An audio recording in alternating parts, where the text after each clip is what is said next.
In the last section, in section 5, we started looking at random variables, and in particular discrete random variables, through their probability mass functions.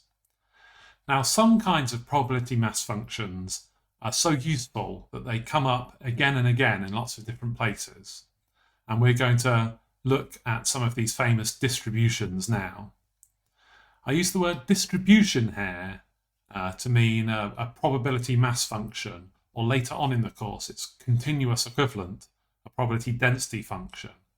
But also, when we use the word distribution, we are emphasizing the fact that we're only interested in the probabilities and we're no longer really interested in the sample space or exactly how the random variable acts on that sample space. We're only interested in its distribution, that is, its probability mass function. So we've seen one famous distribution already, which is the Bernoulli trial. You'll remember that that was 1 with probability p and 0 with probability 1 minus p, which could represent, say, whether or not you get ahead when tossing a biased coin, or more generally, whether or not the outcome of an experiment is a success. The first distribution we're going to look at in this section is called the binomial distribution, and it will be connected to that same idea. So let's start off with an example. Our example says, suppose we toss 10 independent biased coins, each which is heads with probability 0.7 or tails with probability 0.3.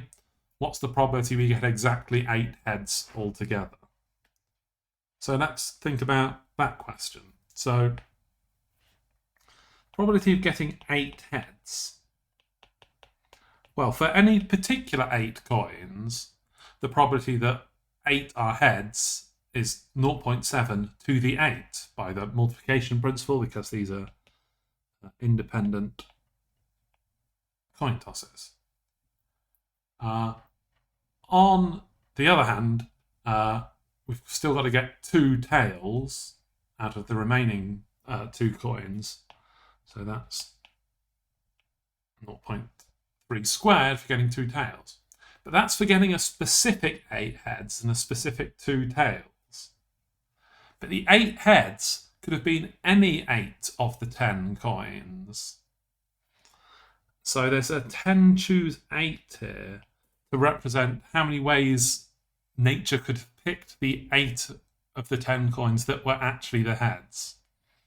So the answer is, it's this probability, 10 choose 8 times 0.7 to the 8 times 0.3 squared, and that number is whatever it is. You can see it in the notes. But the point is that there is our first special case of the binomial distribution. So the binomial distribution is kind of representing the number of successes out of repeated trials. So let's give a formal definition of this. So let x be a discrete random variable with range, the number of the outcomes it can possibly take, being 0, 1 up to n, because if we're doing n trials, anywhere between 0 and n of them can be a success. And the probability mass function,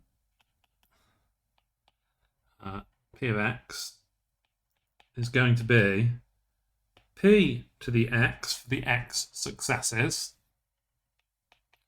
1 minus p the n minus x for the n minus x failures out of the total n, but then n choose x to represent the number of different ways that the x successes could be taken from the n total experiments. And for this, we say x is binomially distributed, or follows the binomial distribution. And if x has the binomial distribution, we write this as x tilde bin np. Bin there being short for binomial. So n being the number of trials and p being the probability that each trial is a success. And so you can see that what we saw up above was of that form. N choose this expression here was of that form. n choose x, p to the x1 minus p to the n minus x. Here, in particular, we had n equals 10 and p equals 0.7 to calculate that probability. Some facts that we should note about the binomial distribution. If x is binomial np, then the expected value of x is n times p, and the variance of x is n times p times 1 minus p. Now, you could calculate these kind of by hand, which is that we write out the sum for expectation, and it will give us some complicated things with binomial coefficients in, but you probably can just about sum it to get NP. And then for the variance, another complicated sum, and then put it into the computational or definitional formulas for the variance. So you can do that, but in fact, next week we're going to see an easier way of calculating the expectation and variance of a binomial distribution. So I'm not actually going to prove those two statements here, but we're going to prove them later.